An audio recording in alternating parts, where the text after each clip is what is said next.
All right, hello everyone, welcome. So glad you are here this afternoon with us.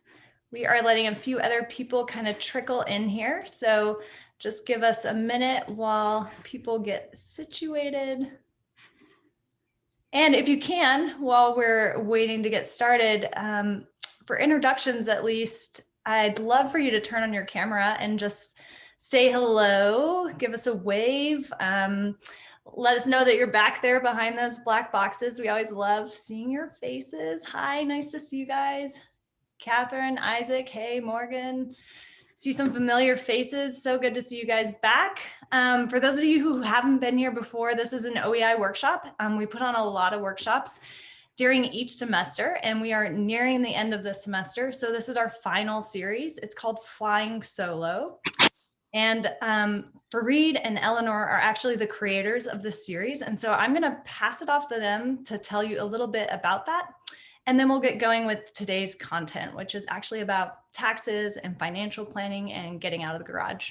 So Fareed, Eleanor. Hey everyone, my name is Fareed. I'm a first-year full-time MBA student from Afghanistan. And since last semester, Eleanor and I have been working on creating this incredible workshop that I'm super excited about. We had a great session last week. I identify as a solopreneur myself. I'm a burgeoning writer with aspirations to become a full-time after MBA. I'm also running a nonprofit that grows mountain biking in Afghanistan. So I spend a lot of time alone and think about things that I can do all by myself with other people's help. So this has been tremendous to learn from the speakers, and distinguished speakers, I must say. And next week we have Ted King, who was one of the still is one of the greatest American cyclists, raced in the Tour de France, and is now like entirely creating the gravel cycling field by himself. His last name is King, so people have named him King of Gravel, and he's an incredible journey. Just is really incredible with working with brands and representing them and earning a living that way. So he's going to come next week to talk to us about how does branding work. So that is the same time, 4:30 to 5:30. You can register with the same link. Awesome, thanks Fareed. And if you haven't, or if you want to, I'm gonna encourage you to connect with Eleanor and Fareed. They're awesome, and they have a ton of information on these topics, and are just awesome people. So I believe you need to connect with awesome people. So connect with them if you want to, and if you haven't, I encourage you to do that. Okay, but today we are talking about getting out of the garage. And so we have a very special individual. Carrie Humphrey is here with us. Carrie, want to give us a wave? This is Carrie. She's going to be leading our workshop. She's going to be talking about finances, about taxes, and we call her a unicorn. She actually works for us at the Office of Entrepreneurship and Innovation. She's a creative director, and she does all things creative, but she's also been a CPA and an artist. And so she, I think she'll tell you that she wears many hats, and she still does. And so that is why she is the perfect person to be talking to us today. So I'm going to pass it off to her. If you have any questions during the session, feel free to drop them in the chat, and we'll either address them during the session or after the session. So whatever works as we go, but please feel free to drop them in as we go. Carrie, I'm going to pass it off to you. All right.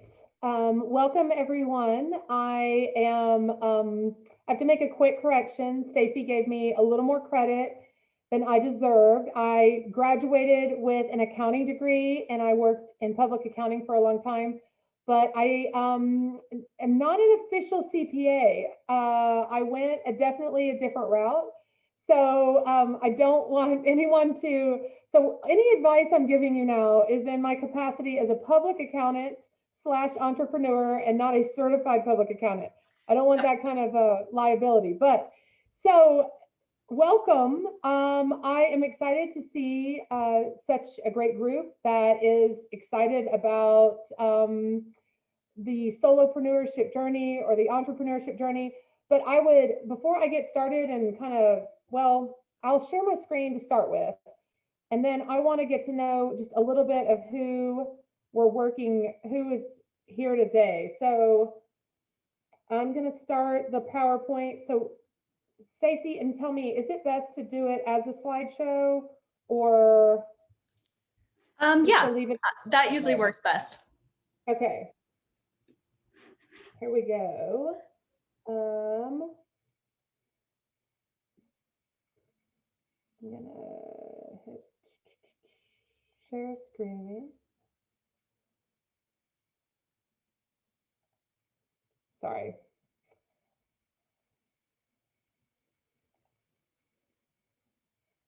Okay. I'm sorry, I should have had this queued up.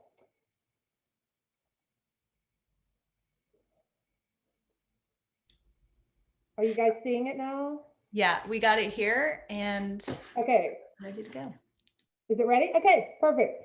So here's the cover, getting out of the garage. This is, I guess the idea here is hopefully all of you guys or most of you are interested or even committed to first steps from the idea phase in your garage, whether that's a, maybe it's a band, your garage band, or maybe you have a time machine. I don't know, but you are wanting to take your idea from your, the idea phase, tinkering on it in the garage to an actual business. So what I would like to know before we start is kind of, I'm going to go to the next slide, which is just me, who I am. That one's disturbing, but who you guys are is who I'd like to know.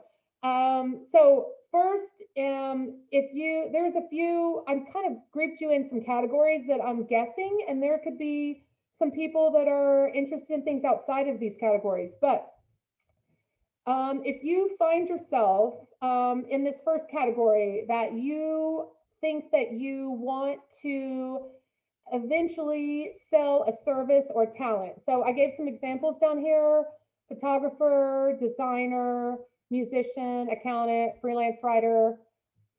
There's more. If that's your category and you want to put that like in the chat right now, maybe what you were thinking, I just think it could help me direct and give some examples that might be relevant to this group. So if you kind of start with that, I'm going to talk a little bit about this category. My experience, I have an experience in several of these types of industries. I was an artist, or I am an artist. I have sold paintings. I've done commission work. I've done graphic design, freelance. I've even done contract-based accounting services and financial consulting on a contract base. So when we're talking about being a solopreneurship, a solopreneur, the IRS likes to call that a sole proprietor. So those are kind of the same kind of word or the same meaning there. So I might use both, but just so you know, I'm not distinguishing between that. The solopreneur, I don't even know if that's a real word, but I love it. But the sole entrepreneur is someone that, works independently on their own. They are, again, I've kind of broken up these two categories. They're going to sell a service or a talent.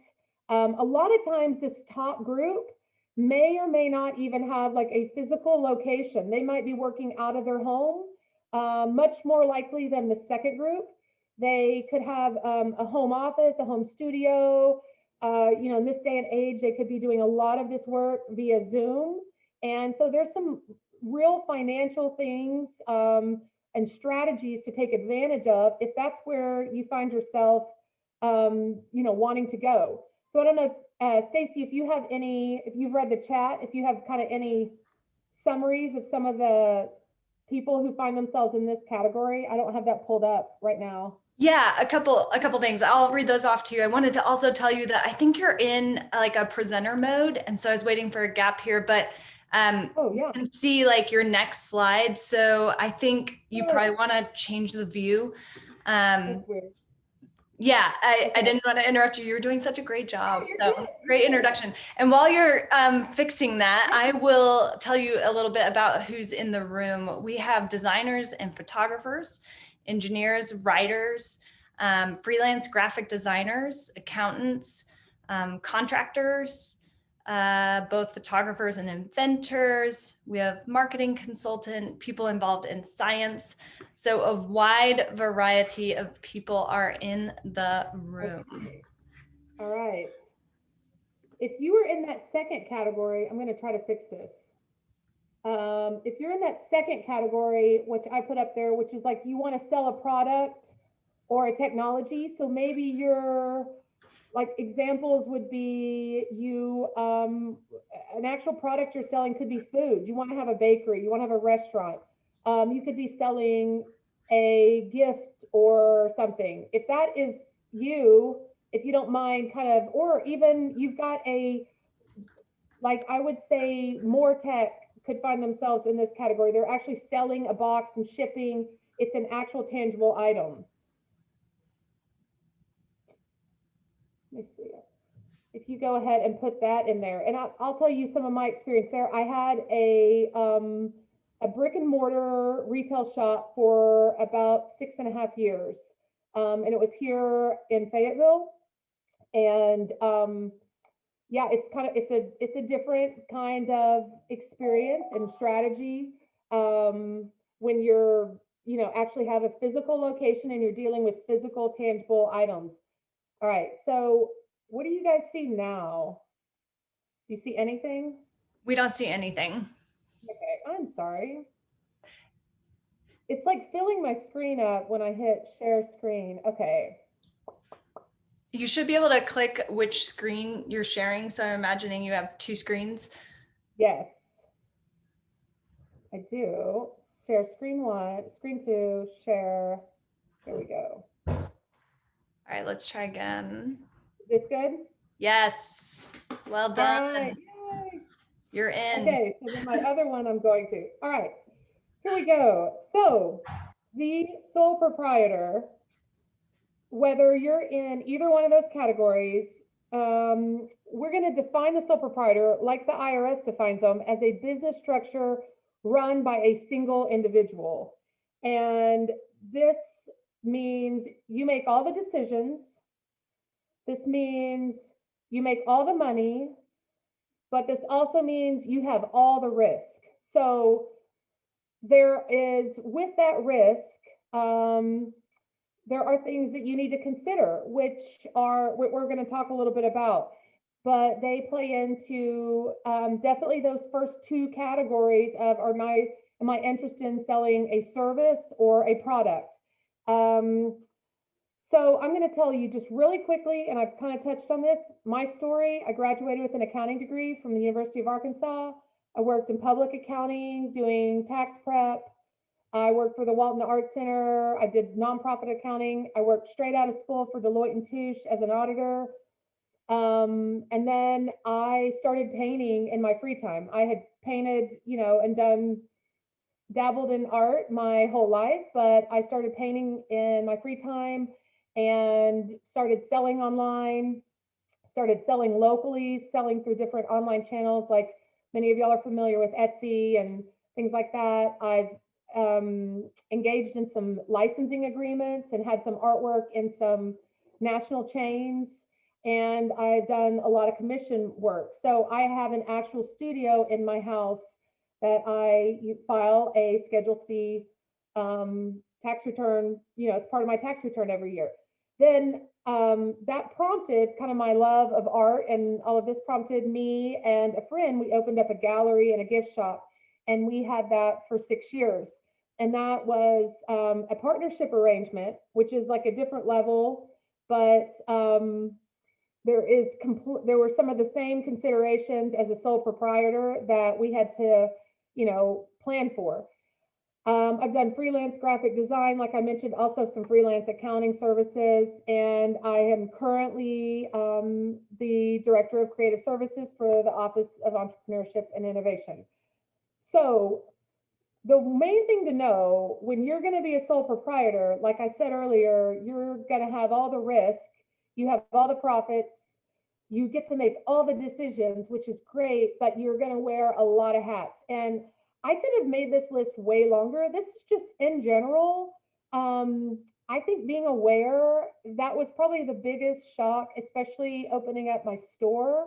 But also, you know, with the art, it sounds great. And I think you probably have these visions of, you know, somebody painting in this studio with like birds chirping and music playing and sipping your coffee. And it's just so cool. But the reality of it is I have to pack and ship. I have to spend a lot of time, you know, a lot of time online posting. I have to image my artwork, communicate. If I want to promote it on social media, you guys all know how long that can suck your time. Just answering little emails and questions about, you know, the size of prints or whatnot. But especially when I had my own brick and mortar store, these are all like compounded. I mean, there was the ultimate responsibility being on, you know, myself. And I think what kept me up at night, especially once I opened the store, was the idea that, you know, someone could actually get injured in my store and it would be on me, you know. And so those are some of the things that I think you know, you don't want to be a Debbie Downer, and I don't want to discourage anybody at all, because it's great. And the spirit of entrepreneurship is, you know, I think one of the most valuable things you can walk away from school having. And so don't be afraid of it, but there's some realities that I think if you can plan for, can actually ensure more success. So these are all just some of them. Again, the accounting side, not a lot of fun. We're going to talk a little bit about that. But the CEO side is what kind of everybody wants to be. So tips here. These are tips that I know are not all fun, but I think could prevent a lot of headaches and stress as you're launching. One of the first things I would say is, you know, you've got this great idea, you've found the perfect location to execute your idea, or maybe again, it might be in your own home.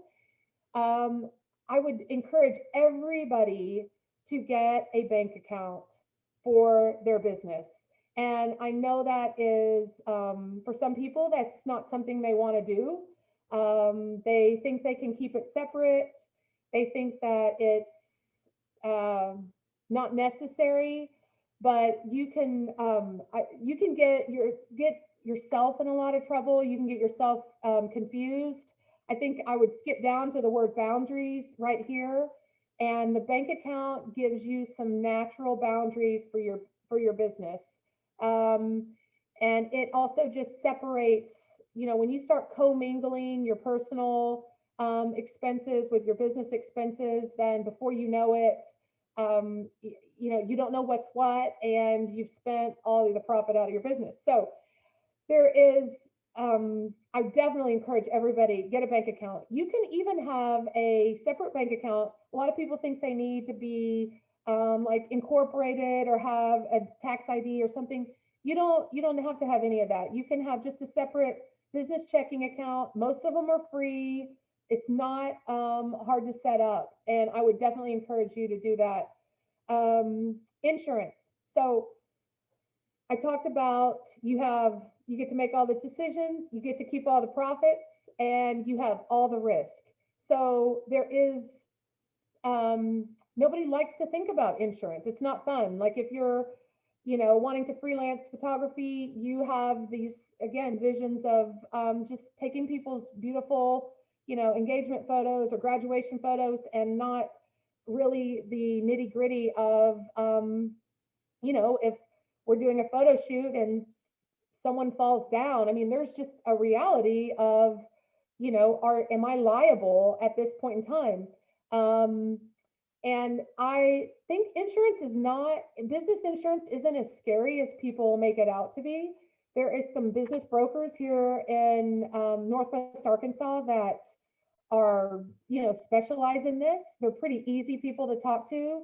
I have some names if anybody needed any, but they sell policies that would cover, a bakery, or I have a friend that I have helped, intimately, sometimes more than I wanted to. She started her own theater company, and she, has hosted and has, I guess, she's created a stage in the old Arkansas Air Museum, and she's done like 6 performances out there. And it's an old building, and she's got actors and actresses running around. And just like a good friend that I am, I hounded her every day until she got business insurance, because if there was an accident while one of her actors and actresses, or even just somebody watching it trips on a wire, you don't want those kind of things to keep you up at night. And so I would highly encourage you to get business insurance. So, and it's not as expensive as you think either. But there's some people that maybe don't need business insurance. And I would, to be honest, as an artist painting here, I've never felt the need to get business insurance. I don't know where my risk is, but that's kind of an individual decision, and it's really industry based. So, but again, don't be afraid of it. It's pretty easy, and it's not as expensive as you think. So boundaries, I talked about money and your checking account. I would also really encourage you to create, when you're a sole proprietor, there is a tendency for your business to consume every part of your life. And that is great. And there is some of that like grittiness at the beginning. And there's going to be weeks or months that you feel like that's all you think about, and you live and breathe this startup. But I think having some boundaries with your time, having some boundaries with your space inside of your own home is going to be really important if you have a home office situation, if you're co-working out of your own office. It's really beneficial for your own like mental capacity, but it's definitely beneficial for tracking and keeping up with. And if the IRS ever comes knocking on your door, you want to know, like, this is the part of my home I have designated to accomplish this this startup. So you don't necessarily have to tape your floor like maybe you did with a sibling if you had to share a room, but if you have a designated area and you can estimate the square footage on that, I would say, like, try to confine how much space your business occupies in your personal residence as much as possible. It will just help you estimate things, and we're going to talk about it in just a second. Like utilities, you can take some of those expenses. You can just take some of the furniture and equipment you're using in that space. Your vehicle you might be driving for work, having a really good way and method to document that. And I have a friend, she's an interior designer, and there's great, and y'all probably already know this, there's some awesome apps that will just track these things for you. So every time she gets in her car, she turns it on, it records the mileage, records the time she spends with that client, and then she turns it off. And the more boundaries you can set will help you to track your expenses. You can know your profitability, and it'll make, filing your tax return really simple. So all of those things lead to these last two on this tip page. And that would be, there are some business expenses we're going to talk about in just a second. And I would say the more documentation you can have, the better. So by that, I don't mean like keep every single piece of paper like this picture has. I mean, if you have a method and it's consistent, like I said, with the mileage, if you're going to take it on your vehicle, and we'll talk about that, but, or if it's the utilities and the space in your home, the more information you can have documented, the more every year when you're filing your tax returns, or whether you're looking at increasing the space in your office or renting another space, you know, you have something to compare it to. And again, if something happens and the IRS wants more information about something, you have that documentation in place. So we're going to get into questions to ask as you are thinking about starting your own business. So direct and indirect costs.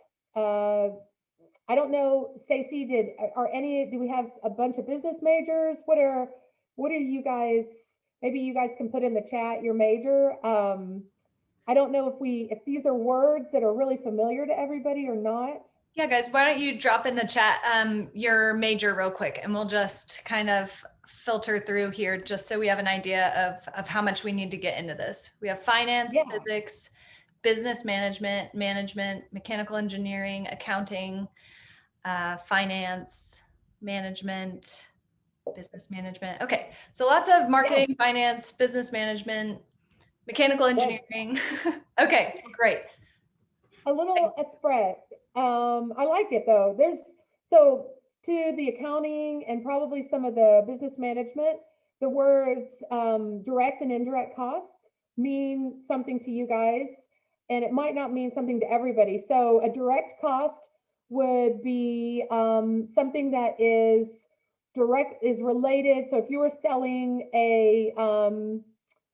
selling muffins, I would say eggs and flour would be a direct cost. Or as painting, my direct costs were my paint and my canvases.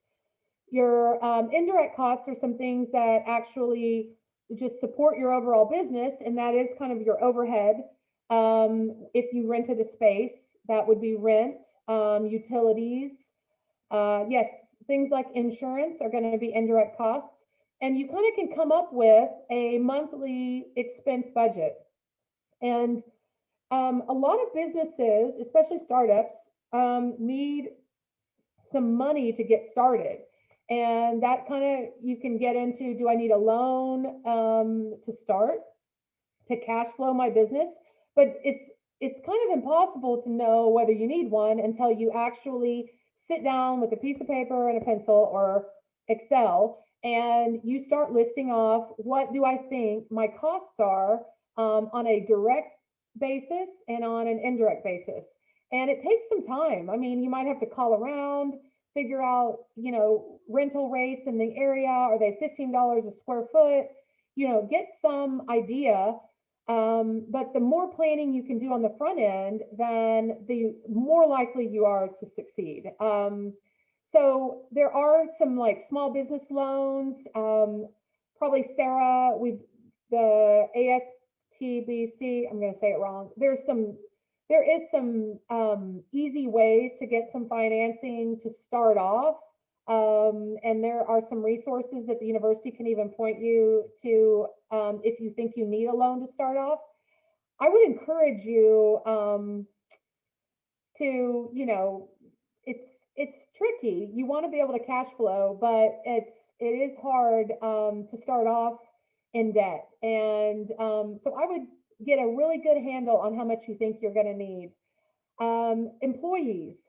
So this is interesting. You might not know this, but as a solopreneur or a sole proprietor, you can have employees, but you can't actually pay yourself payroll. So if you had a bakery, you might actually hire someone to help you in the afternoons. And you can do that, but you're also there's gonna be expenses associated with those employees.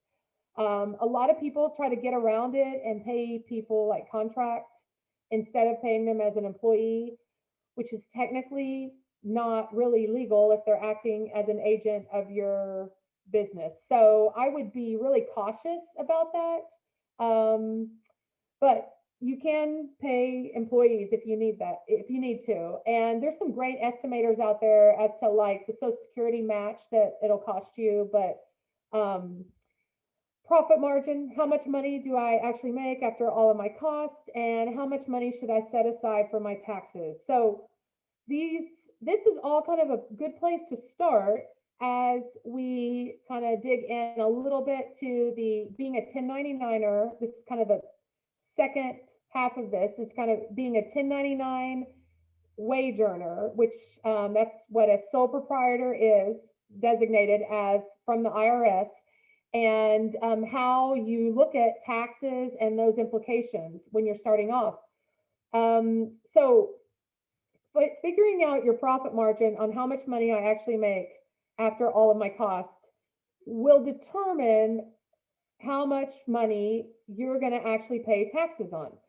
So we're going to get into that a little bit. It's so exciting, I know, but this is something it's not fun to think about. And I mean, the fun things to think about are obviously the photo shoots or the menu for your restaurant, but the reality is if you can plan ahead, you've got a much more like, the odds are in your favor to succeed. So this is what the really gross Schedule C looks like here on your right.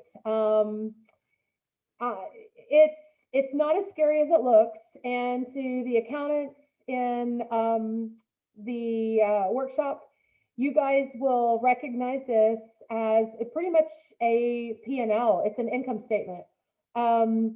So when you file a Schedule C as a sole proprietor, I'm assuming that, well, I wouldn't assume that. I am sure there are some of you have filed taxes and some of you who haven't. But the main form that everybody's income shows up on is called a 1040. Okay, so that's the main form you file with the government. When you are an entrepreneur, you are going to file a Schedule C when you're a sole proprietor, not an entrepreneur. When you're a sole entrepreneur or a sole proprietor, you're going to record your profit on a Schedule C. So the first thing that's going to pop up on this Schedule C that it's going to ask you that it could blow some people's mind is, are you cash or accrual basis? So cash basis is what I would encourage everyone to be if they can. And this is the simplest and the most straightforward method. And it really means all the IRS is asking here is, are you recording your income when it actually comes in and hits your bank account or it's in your hand? Or are you recording your income based on receivables? So I'm going to give you an example, and I put here that certain industries may be required to file on an accrual basis. So that would be like contractors or people who actually, hold a lot of receivables. And that means they bill somebody for a job and they don't expect to get paid for maybe months and months. So if you think about it, at the end of the year, when they're filing this Schedule C tax return, they could be owed, a large sum of money based on the type of industry they're in. And the IRS is going to say, well, if you're in this type of industry and you carry a lot of receivables, we want you to file on an accrual basis, because the IRS's goal is to get your money as fast as possible. I mean, there's no way around that. And your goal as a sole proprietor, and I would say your goal as any taxpayer, should be to not give them any more money until you absolutely have to. So because they're going to earn interest on it instead of you. So I think the goal would be to be cash basis as much as possible, and unless they force you to be. But this statement is not as scary as it looks. It's really just, you're going to put in here what your total sales were for the year. So if you were a photographer and you had $50,000 in sales for the year, you would put $50,000 in there. And then on line 4, there's a phrase called cost of goods sold. And that is going to be the direct cost that we were talking about earlier, essentially. So it's like, if I'm a photographer, maybe my direct cost is well, once upon a time, it used to be film. Like if you actually put film in a camera, you had to do that each photo shoot. You could have some direct costs that were, I don't know, photographers probably don't have a ton of them. Some industries don't have many. As an artist, my cost of goods sold were, the canvas, and they are the canvas and the paint. As a small business owner, my cost of goods sold were a lot larger. It was based on my inventory. And there's even a calculation where you can, on the back of this page, the Schedule C, where you can put your starting inventory and your ending inventory, and the difference in that in your purchases, and there are the cost of goods sold. So you're going to put that in there, and then you're going to list all of these other expenses. And that's why having a separate bank account is awesome. You can go through that bank account at the end of the year, and you can look at all of the purchases you made, and you can put them in one of these categories. A lot of things that people maybe don't realize as a sole proprietor is, like I mentioned, you can take some home expenses. You can take a portion of your utilities based on the square footage, and there's a nice little calculation down here on line 30. So you can take, your heat and your cooling. You can take a portion of your cell phone bill, which I know a lot of you guys don't know that, or maybe you did, but take advantage of that, because I'm sure you all have cell phone bills. But if you feel like you use your cell phone for work, then come up with a, track yourself for a day or two and say, how many times did I pick it up for work? How much time did I think I was spending on it? Come up with a little calculation. And this is where I'm going to documentation. Come up with a calculation. Say, well, I feel like I might have used my cell phone, 20% of the day for my photography business. So you can actually take 20% of your total cell phone bill for the whole year as a business expense on this Schedule C. But you want to keep it consistent.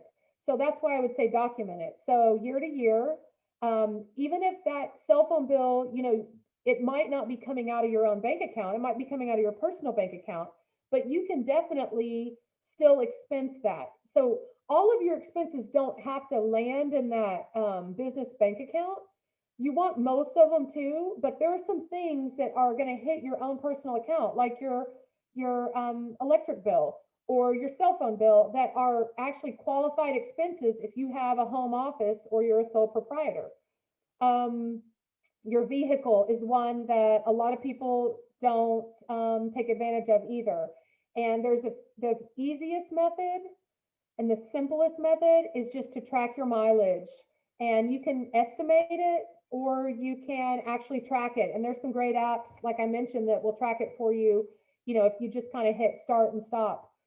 I think currently you get 57 cents per mile as a deduction. So it's like definitely worth your while if you use your car for this startup. There's another route you can go on your vehicle. If you were actually in your car a whole lot, you could take the direct expenses like your gas and your insurance, but you actually would have to start depreciating your vehicle. And so it kind of gets complicated. And if you ever, then if it's fully depreciated, it's now like, it can actually turn around and be, it can cause some problems for you. So I would recommend going with mileage first, and just tracking that. Insurance is on here, legal and accounting to set up anything you might need. If you need an accountant to help you with your tax return, you can take that as a business expense. Travel is a business expense. Your meals, you typically are restricted on your travel. You could get like 50% of them. I think that's kind of a general estimate, but repairs and maintenance, supplies that you're buying. That's why, again, the bank account is best. So you've got them separate. And obviously rent, if you've rented a space, because for most places that rent a space, that's going to be their biggest expense. It's kind of scary. A lot of places will want you to sign, an annual lease. But so that's a big step.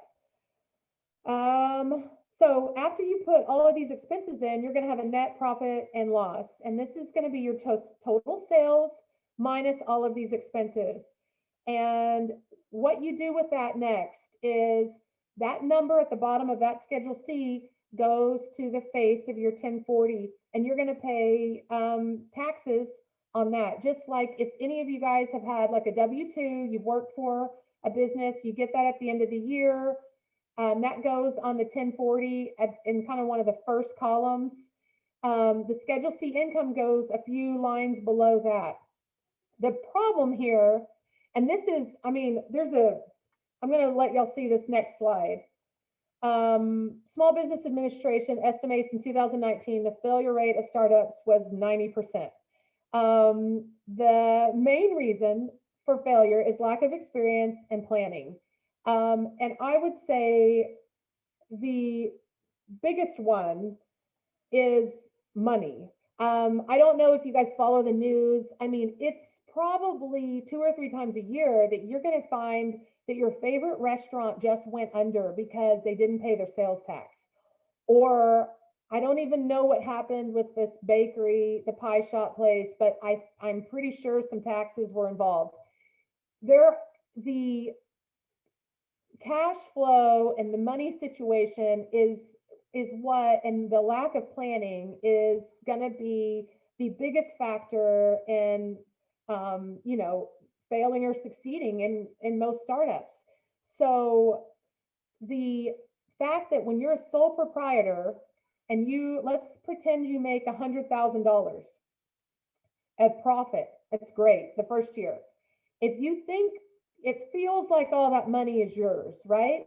So it's in your bank account, it feels like it's yours, but when you go and you file your tax return and it shows up on the face of your 1040, you can see number 1 right here, there's something that's called Social Security tax. So you're going to get taxed Social Security and income taxes on the money you make from your business. Doesn't matter whether you rented a shop or not. If you're a Schedule C filer, you're going to get taxed 15.3% of Social Security tax. That's huge. So that's $15,000 of that $100,000 plus $15,300 is going to be automatically calculated as you owe this Social Security. If you know much about Social Security tax, the government really has to have it. It kind of funds your, when you retire, it should fund your, your Social Security checks that you would get. So you have to pay into Social Security. Look at the note at the bottom. These Social Security taxes, that 15.3%, cannot be offset by any other credit you have. It can't be offset by education credits, the tuition education credits, your child tax credits, all those credits at the end of your tax return. It doesn't matter if they amount to more than your Social Security tax, you still have to pay that. Your income taxes can be offset by those credits. So but the benefit is there's a little bit of help that the IRS gives you. So above the line deduction is what they call these. They will take off half of that 15.3%. So 7.65% is a deduction. So it reduces your profit. So if you made 100,000, you're going to get $7,650 taken off. So now what you made was $92,650 instead of the 100,000, because they give you this little bit of help. And then that number is what they calculate your income taxes at. So in general, for every dollar you make as a sole proprietor, you need to set aside somewhere between, for Social Security alone, kind of, I would say as an average, somewhere about 12%, I would say, because they're giving you a little bit of help on your income tax, on the income tax side, but it's not in the form of a credit, it's in the form of a reduction of your income. And I know all of that is so like, but the bottom line is, if you set aside somewhere around 12% for Social Security, and then you figure out which income tax bracket you fall in with that 92,000, you're going to be in kind of probably like 25 or 30%. If you think about that, you need to set aside 35 to 40 cents on every dollar for taxes. And I get it. That is no fun and that's depressing. And there are some other things that will factor in, and I don't know everyone's situation. Some of you could be married and your wife or husband or partner is got different, has a different situation. They have income. They can actually increase the amount that's withheld from their check. It's just really hard to be that disciplined to actually set aside 25 to 30% of every dollar you make. But it is really, especially your first year, will determine your success or your failure. And I think after your first year, you might get into a rhythm, and you might have a little more information about your situation to realize, I don't need, maybe that was too much because, I have this other job and I have money taken out of that, and it equals itself out. But if you were just 100% sole proprietor, you're going to be looking at, like 30% ish if you made $100,000. So let's see, I'm on my last slide. That was a whole lot. We have like 10 minutes left, and I know it wasn't even really fun stuff. Lots of people, I'm sure, are now ready for a nap, but I don't know if you guys have any questions about any of these, whether the tips, the taxes, insurance, any of those, like, the boring business side of starting your own business. Just shoot those in the chat room or raise your hand, or what, Stacy, what do you prefer? Anything. If you guys have questions, you can place them here in the chat, or you can just unmute yourself and ask Carrie directly. That's fine too. I see Sarah saying it's fun to avoid a surprise $9,000. I also am a contractor and freelancer. I've been so for like 10 plus years. And the first year was really rough because I did not set aside enough money. And so if you heard anything, I can reiterate that is very important. But if you guys have any questions for Carrie, she's here for a few minutes. I'm going to drop a link to the chat, to the survey. I'd love for you guys to take it and give us feedback on this workshop as well. So you can look for that. But questions, please. I have a question real quick. Yeah, go for it. This is Adam. On the expenses that you showed, travel can be deducted, but then there was a caveat for meals are restricted. Is that like half or something? Yeah, I need to double check that, and I can do that. It used to be, it used to be tricky. It was a 50% limit. I feel like I know, like your S corps. There is a calculation on the back of the form that you got kind of go through. So on the I just showed you guys the face of the Schedule C, and the back side of that I need to look at, and I could follow up with that. I think it is limited to 50%, but I need to double check. I know, so alcohol, I just wouldn't even try it. So a lot of people, you need to like separate your meals, your tickets. So if you're traveling for business, etc., it's just better to do that just in case. But I'll double check on that. It is restricted, but to have a general rule of thumb, like how much, what you actually do on the tax return is I think you put the full amount in on the back page, and then it goes through a calculation. So you're going to want to track that full amount of meals.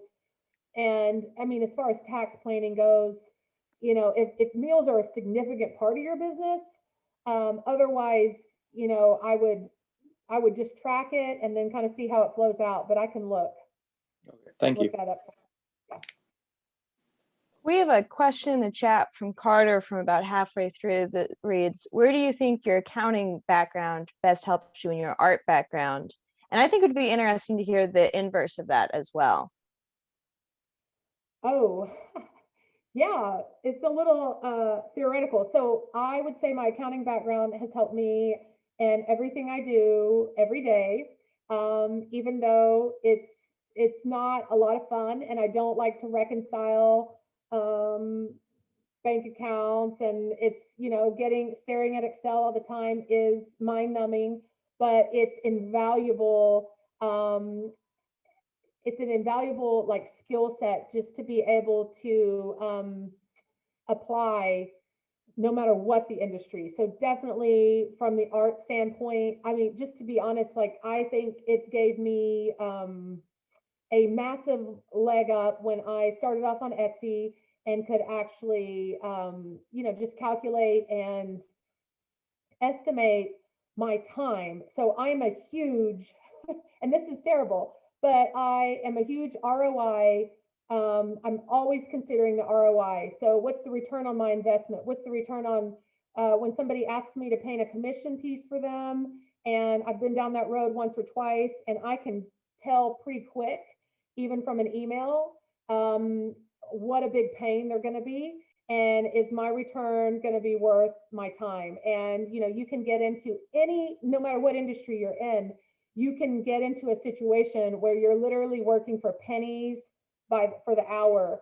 And especially when you're a sole entrepreneur, if you're a photographer, if you're doing one of those service type businesses, you can get upside down pretty quick with some certain customers. And I think realizing that as an accountant helped me avoid, I learned it pretty quick, and then helped me avoid making that mistake over and over again.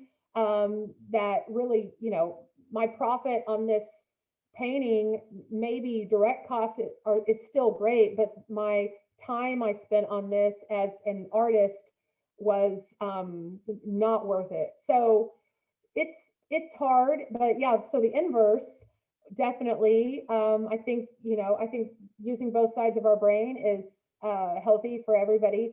And I think there is a form over function battle that goes on in my head all the time. And I was just telling Stacy, planning for this, the battle in my brain to make this PowerPoint look attractive and then be talking about business and taxes is hard. But I guess maybe does that help the inverse, Eleanor? I'm not sure. Absolutely. Thanks, Carrie. Carrie, do you have any advice for tools that people can use to track things? We talked about just general apps, but are there tools that you know of that would be helpful for people who are starting this journey? Yeah, well, so when I was doing, when I worked for the 12 years in the accounting industry, a lot has changed since then, as far as software and tools. As far as QuickBooks, that's just a great, go-to tool. It's pretty user-friendly. Some people can get themselves in trouble with QuickBooks because it's too user-friendly, but it's great. And again, like the ASB TDC will also have some tools, and they're a university resource and a community resource, and they can even make some recommendations there. But in my own, the brick and mortar, our retail store, we used Square. So there's some great credit card processing tools that used to be such a pain years ago.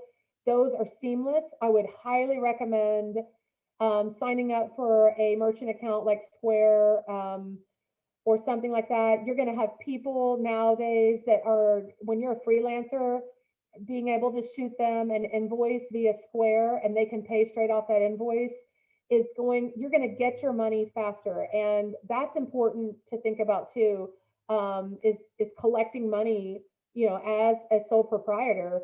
You feel like some people may not take you as serious. They think they can push you off and put off paying you, for your photo shoot or whatnot. But if you can send them an invoice that they can just click on pretty easily, I would discourage Venmo. I know that is super easy. I mean, and they may be better now. I know they were definitely not set up for the nonprofit world. One thing I didn't mention is, and this makes me think of that, is, the 1099 wage earner is what you are, whether you get a 1099 or not. So you may not get a 1099 from every business that paid you, but you've got to record that money. You can't wait till the end of the year like you wait on your W-2. You cannot wait till the end of the year and just say, how many 1099s did I get, and add them up. You need to know who paid you for what, because the responsibility to send you a 1099 is, it's not the same as the responsibility your employer has to send you a W-2. So I don't even look at my 1099s. I get them. I know my income is higher than all of them together because there's so many people that aren't sending me one. So don't count on that. Track your income outside of the 1099s you might get at the end of the year. Sorry. No, that's great advice and something to consider for sure, because I think a lot of people aren't going to send you anything. So you need to be aware of that. And like Carrie's saying, track everything, right? Yes. We just have a couple minutes, so I want to know. Oh, Sarah's noting it right now. Perfect. I put this in the chat earlier, but we do have a CPA who's available for office hours through OEI, and so I've put the link here. And Sarah just wrote a little blurb about it, and so all you have to do is send us an email, and we will help you schedule a time. So if you have further questions that are specific to what you are doing or trying to start, I know I said Carrie was a CPA. Robin really is a CPA. Carrie's just super knowledgeable, and so I assume she is all the time, but Robin can help you, or we have other people who can help you. And so definitely take advantage. It's a free service, and it's something we'd love to see you guys use if you need it. We have just 2 more minutes here. So if anyone has any questions, we'll start to wrap up. If you need to go, I will encourage you to take the survey that I dropped in the chat, and I will drop it again, and you will get an email after that. We love your feedback. We love hearing from you. We're going to give Carrie a big thank you. Thank you for being here, Carrie. Thank you for your expertise. We really appreciate it. Yes. And we hope you guys come back next Tuesday, same place, different Zoom link, right? But same place, 4:30 to hear from Ted King, who's going to be awesome. So thank you guys. And Carrie and Fareed and Eleanor and I will stay on for a few minutes if you have any other questions. Thanks, guys. Thanks.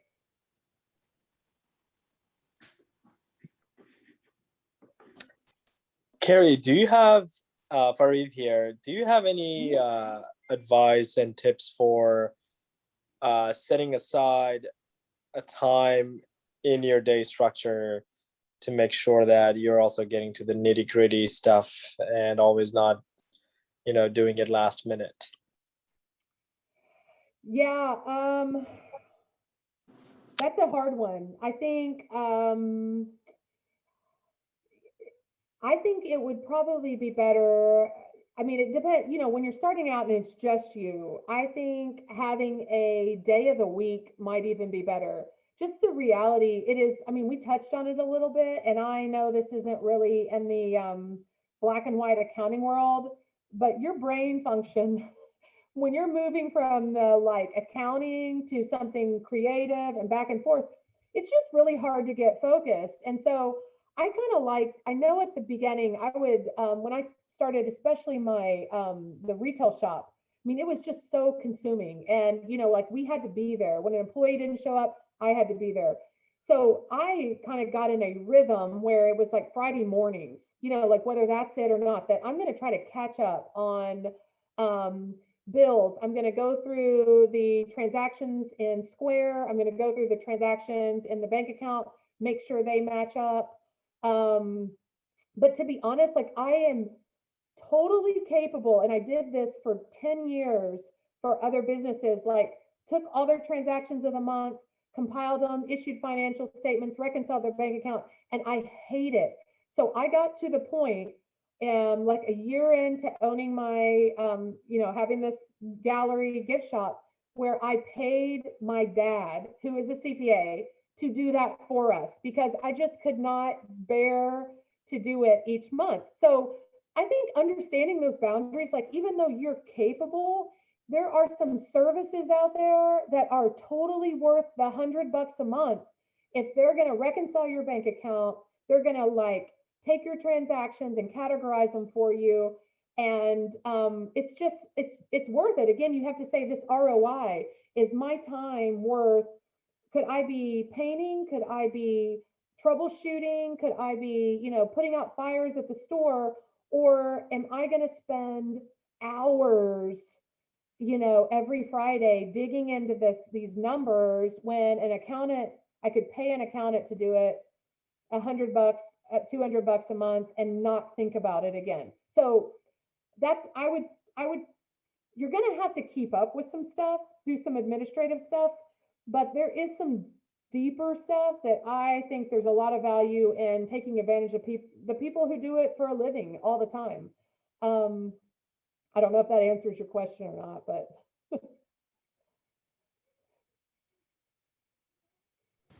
Absolutely. Thank you. Okay. Yeah. Okay. I have a question, Carrie. Yes. I don't know why I've never asked you this. So I work mostly with companies that are scale-up ventures, and they have to project their financial returns over a period of time so that they can get investors on board. Yeah. When you're operating as a small business, did you ever do projections for yourself and set goals for yourself for growth as a small business? And if so, like, how did you think about that? Because when I was a freelancer and a consultant, I never did that. I just like took everything I had time to take. And in hindsight, when I was in my 20s, I probably could have used some great coaching there. Yeah. Well, I do think it's kind of industry specific. I think it's really hard when you're a freelancer and you're just starting off to actually have anything to project the next year on. The retail was not, I wouldn't say it was easier, but there's definitely more data. And the longer like we got into year by year, and we actually had some certain products that we knew how they would sell and some of the trends, it became easier to project and set goals for ourselves. That was a partnership, and my partner did not have a financial background or focus. So those goals were really somewhat internal, for me and my, I don't know, I was more interested in them, but it is really hard on the artist side to actually have those goals, although I know how to make it happen. Like I have a whole lot more control over it, and like you said, you just take what comes to you, but you also know that you can work for it. Like you can, I don't know, there's this control, but I didn't do it as much as an individual, or I don't do it as much as an artist as I did having the brick and mortar store. I don't know if that helps, but I definitely think it's a good thing to have those goals. I think a lot of times people make them and then never go back and look at them. Does that make sense? Especially when they're just doing it for investors' purposes. Yeah. Well, I mean, investors force you to look at them because they're wanting to know that you're hitting your milestones. But in a small business environment, you're just accountable to yourself a lot of the time. So I can just remember a time when I did my taxes at the end of the year and I owed a lot because I had made a lot. And I didn't even, I was just so inexperienced at the projection side that I did not have any concept of how much money I had made that year. I knew I had some in the bank, but I just mainly spent it. Anyway, I think that would be an interesting follow-up workshop at some point for us to create how to right size your dreams. Yeah, no, that's a great title for it. I think a rule of thumb always And even if you're talking just personal finance or business finance, when that money is in your bank account, you will spend it. So that is the discipline that, I mean, it doesn't matter. And we can all look back on the last, 20 years of our lives and realize, well, I make more money than I did 20 years ago. Why do I not feel like I have more money? It's because once it gets in your bank account, you're going to spend it. So I think the discipline from an entrepreneur's standpoint is to actually not let it hit that account. That's why you've got to have a separate account and just move over 40 or 60 cents on the dollar. Like if you can have that discipline, you will not, that sticker shock just, at the end of the year kills people. And a lot of these businesses actually, restaurants, I mean, these are big operations that don't pay sales tax. That's not even their money. So when you're actually collecting other people's money, you go and you buy a beer and you pay liquor tax and sales tax on that, and it's in your bank account as a restaurant owner. You have to turn around and pay that to the sales tax office for the state. And when you don't, when you don't do that, you're stealing. And I mean, you can go to jail for those things, not only have to close your business. And it's the same with like employee taxes that you withhold from their checks. So, I mean, hands down, a separate checking account helps with that sticker shock and helps with that discipline, but it still is like, yeah, once you learn the hard way, then you're like, oh, now I need to address that. So I just want to be sensitive to people's time. Valerie, Isaac, I'm sorry, Khalid, I'm not quite sure how to pronounce that one. But if you guys have questions, love to hear them. Just making sure since you guys are still on here. I hear Stacy's dog. I know my dog like burst in here, which doesn't happen at this time. So anyway. Sure. Hi, Valerie here. I was curious, I messaged in the chat, but it may not have gone through. Carrie, what are your thoughts on the profit first accounting method? I think it's similar to, I've heard, similar to where, you have like categorical envelopes where you parse out as soon as it comes in, but the profit first method being more like and maybe it's just like a flash in the pan, everyone has an idea, but where it's profit minus, or I'm sorry, yes, profit minus income equals expense, but basically, focusing on profit. I mean, that's why it's profit first. So just kind of I wondered about your thoughts on that, if you've heard about it.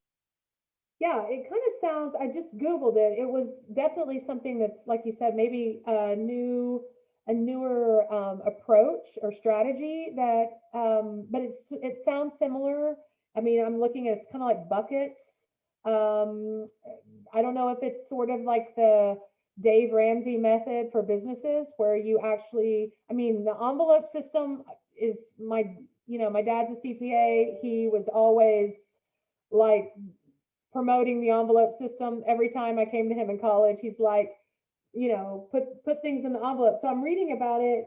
It's like creating smaller spending buckets, and then you know how you can allocate your cash. So, I mean, I think and I don't know, I need to probably read more about it, Valerie, but if it is somewhat like the envelope system for your small business, then that is another great way of just the discipline that you need when you start out. And I just think, especially when you're transitioning from like a W-2 wage earner to going out on your own, all of those like beautiful, glamorous things about the decisions being your own and your schedules your own can be really scary when you get that tax bill, or when, when you haven't planned accordingly. So something that helps that, which it looks like that might be, but I can read more about it, and you can send me your email and I can give you my thoughts on it. Sure, thank you. That would be great. It's you hear about these systems and you're like, oh, that sounds like a great system. But then you think, well, I've heard some pushback kind of similar to the envelope method of, well, with this one, it's kind of like you have 4 to 6 accounts. And it's like, well, sometimes you go so deep in these things that are supposed to save you time and make it easier. And in reality, now you're just tangled up. So yeah, but thank you. I'll send you an email. Thank you. Yeah. Carrie, thank you so much. That was so good. Very intense. Very good. Yes. Thanks, Carrie. You're the best. That was great, No Carrie. problem. Yes. Yeah. Thank you, guys.